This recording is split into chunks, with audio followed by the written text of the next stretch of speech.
Oke, Assalamualaikum warahmatullahi wabarakatuh. Sebelum perkenalkan, nama saya Ahmad Rafisan Maulidi dari Departemen Teknik Elektro ITS bidang studi Sistem Kontrol. Pada mata kuliah Manajemen Proyek dan Keselamatan Kerja, saya akan mempresentasikan mengenai Electrical Safety, Arc Flash Risk and Protection. Sistem tenaga listrik modern semakin kompleks, sehingga potensi bahaya kelistrikan, termasuk juga arc flash, turut meningkat. Integrasi teknologi baru, peningkatan beban, dan jaringan yang lebih besar ikut berkontribusi pada risiko ini. Arc flash merupakan fenomena pelepasan energi listrik yang mendadak dan dapat memicu suhu ekstrim hingga 35.000 derajat Fahrenheit, 4 kali suhu permukaan matahari, dan menghasilkan gelombang tekanan yang sangat kuat lebih dari 2000 lbs per feet kuadrat, setara dengan granat. Dampak dari arc flash sendiri sangat serius, seperti adanya luka bakar tingkat tinggi, trauma akustik, kerusakan penglihatan, ledakan, kerusakan peralatan parah, hingga kematian. Setiap hari 5 hingga 10 kecelakaan di arc flash terjadi di AS, dengan lebih dari 2.000 orang dirawat karena cedera, dan 1 hingga 2 kematian per hari.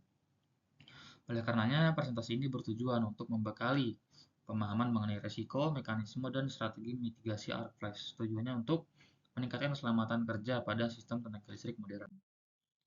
Mari kita kenalan dulu dengan arc flash. Definisi dari arc flash sendiri adalah merupakan fenomena pelepasan energi listrik yang secara tiba-tiba yang sangat berbahaya akibat busur listrik atau electric arc yang menjembatani dua titik bertegangan atau ke ground. Di mana mekanismenya sendiri terjadi karena ionisasi udara akibat tekanan listrik yang berlebihan, kontaminasi atau kerusakan pada isolasi listrik, menciptakan jalur konduktif bagi arus listrik. Adapun dampak fisik yang dapat diberikan, yaitu peristiwa ini menghasilkan cahaya yang menyilaukan, gelombang tekanan eksplosif, semprotan partikel logam terionisasi, serta ledakan termal atau arc blast dengan suhu luar biasa panas mencapai puluhan ribu derajat Celcius. Adapun faktor yang memicu terjadinya arc flash, yang pertama adalah koneksi yang longgar. Koneksi mekanis longgar atau resistansi yang tinggi menyebabkan pemanasan berlebih pada komponen listrik. Panas yang berlebih ini dapat mengionisasi udara di sekitar dan menciptakan jalur bagi busur listrik. Kondisi ini seringkali terabaikan, namun berpotensi memicu kejadian arc flash yang berbahaya. Yang kedua adalah isolasi yang buruk. Isolasi yang gagal atau menurun kualitasnya tidak mampu menahan tegangan listrik. Hal ini mengakibatkan udara di sekitar konduktor menjadi lebih mudah terionisasi dan membentuk jalur busur, di mana kerusakan isolasi bisa disebabkan oleh usia, kelembaban, panas, atau bahkan tekanan mekanis. Yang ketiga adalah short circuit, di mana arus hubung singkat yang tinggi mengindikasikan ketersediaan energi listrik yang besar.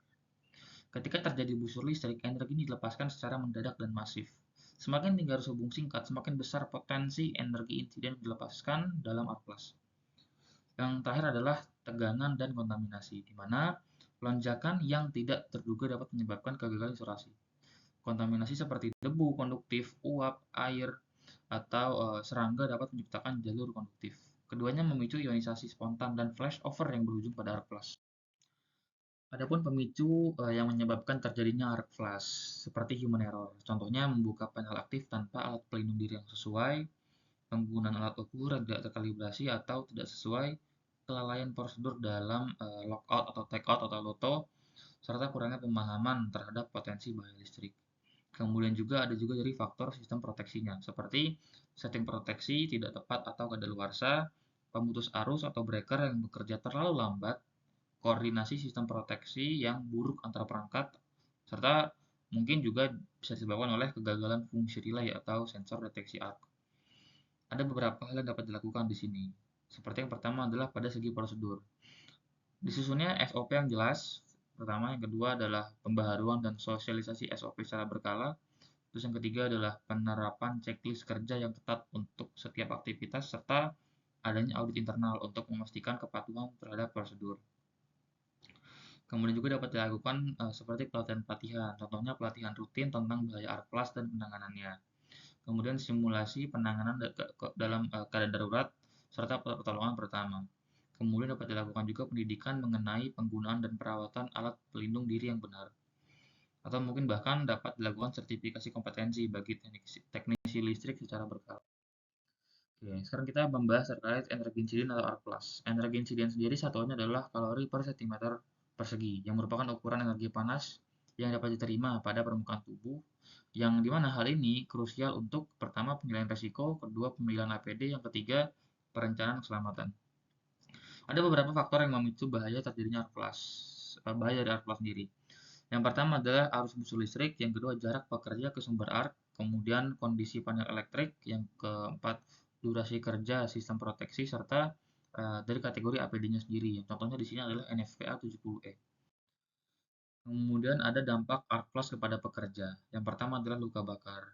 Kedua, trauma tekanan akibat gelombang tekanan yang merusak gendang telinga dan menyebabkan cedera mekanis internal. Ketiga adalah kerusakan sensorik dari cahaya UV atau IR yang sangat kuat merusak penglihatan dan suara di atas 140 desibel yang merusak pendengaran. Terakhir adalah resiko pada fatalitas, di mana kombinasi panas ekstrim, tekanan tinggi, dan paparan partikel logam dapat menyebabkan kematian. Kemudian ada pun dampaknya juga terhadap peralatan dan ekonomi. Seperti pertama, kerusakan pada busbar, di mana arc flash menyebabkan suhu ekstrem yang bisa melelehkan busbar dan konduktor, yang mengubah strukturnya. Kemudian terjadi deformasi fisik dan gosong pada komponen listrik yang mengindikasikan kerusakan permanen. Serta dampak ini juga langsung menyebabkan downtime sistem yang signifikan karena harus diganti atau bahkan diperbaiki. Kemudian ada kerusakan pada segi proteksinya. Contohnya isolasi listrik dapat rusak atau bahkan terbakar yang menyebabkan kegagalan sistem proteksi, di mana peralatan proteksi seperti pemutus arus atau breaker dan relay dapat hancur atau tidak lagi berfungsi. Kemudian kerusakan pada isolator dan komponen kunci lainnya memerlukan penggantian yang mahal dan waktu perbaikan yang cukup lama. Kemudian juga dapat menyebabkan pada gangguan sistem, di mana arc flash dapat menyebabkan trip berantai pada sistem distribusi yang memperburuk gangguan. Kemudian dapat terjadi pemadaman listrik yang meluas, mengakibatkan kerugian produksi dan operasional secara cukup signifikan, dan bahkan dampak domino pada jaringan listrik dan memerlukan waktu pemulihan yang panjang serta biaya yang tinggi.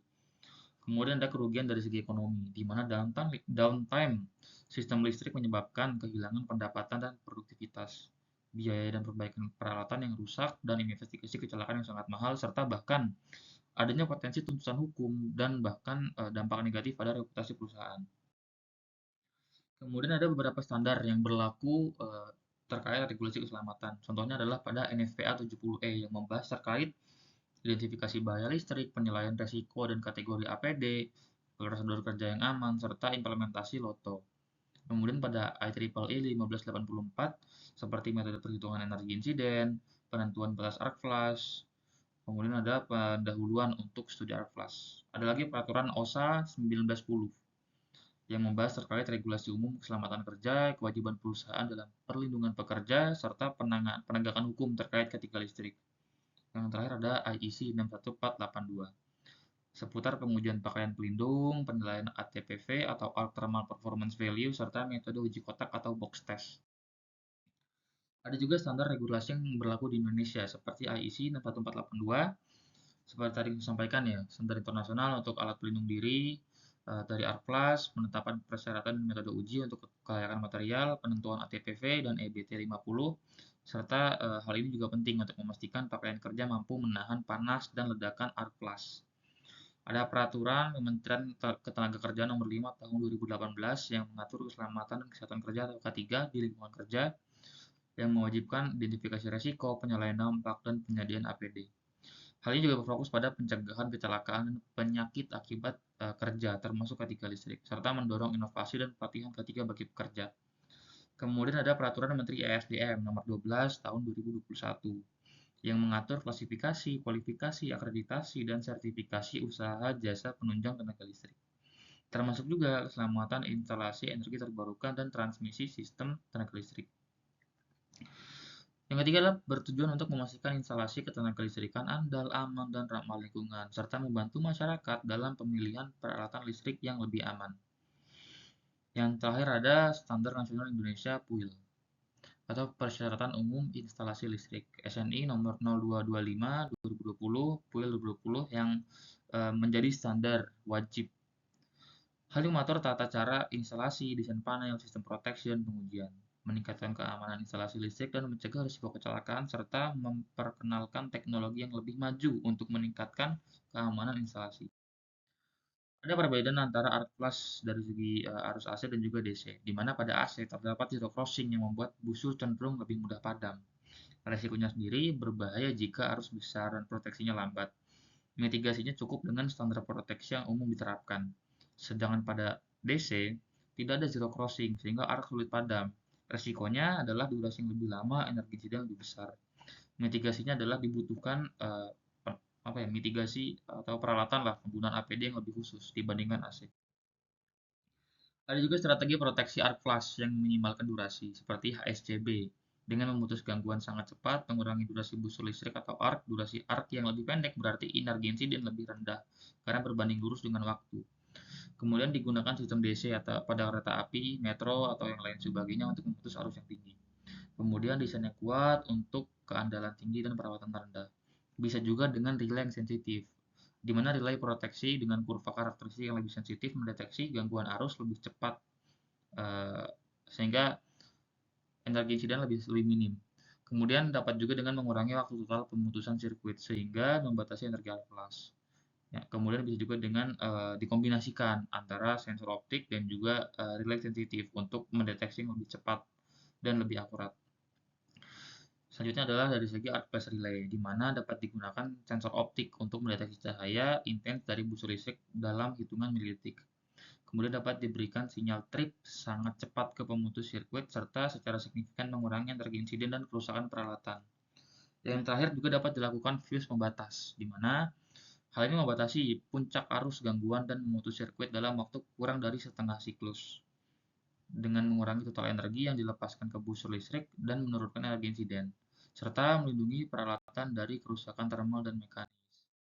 Nah, di sini ada beberapa manajemen keselamatan berupa mitigasinya. Yang pertama adalah eliminasi dan substitusi, di mana prioritaskan hilangkan bahaya atau ganti dengan proses yang risikonya lebih rendah.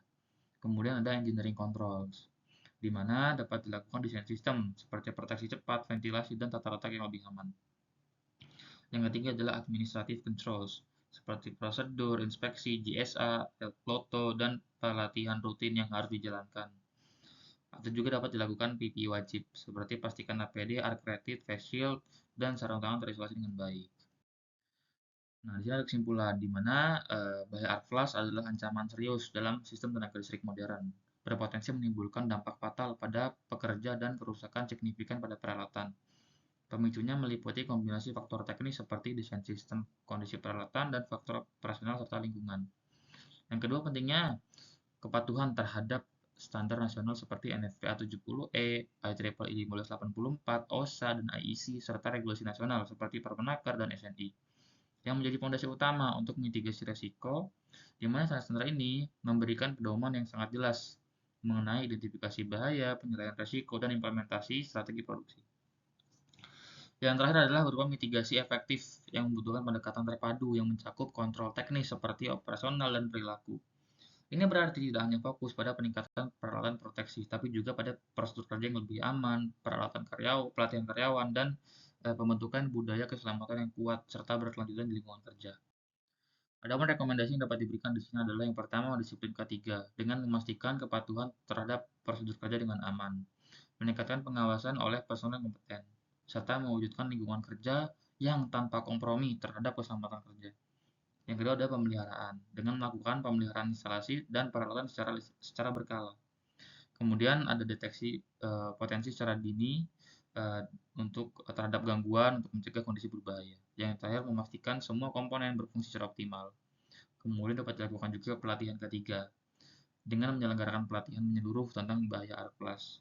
Kemudian dapat dilakukan edukasi terkait penggunaan APD dan prosedur penanganan darurat yang tepat, serta meningkatkan kompetensi pekerja dalam keselamatan kelistrikan. Yang terakhir adalah membiasakan budaya safety dengan membangun budaya keselamatan yang kuat di seluruh organisasi. Kemudian dapat diterapkan kebijakan ketiga yang jelas didukung dengan pengawasan yang sangat ketat serta melibatkan manajemen sebagai contoh teladan dalam kepatuhan. Oke, sekian yang dapat disampaikan. Kurang lebih mohon maaf. Terima kasih banyak sudah menyimak. Assalamualaikum warahmatullahi wabarakatuh. Dadah.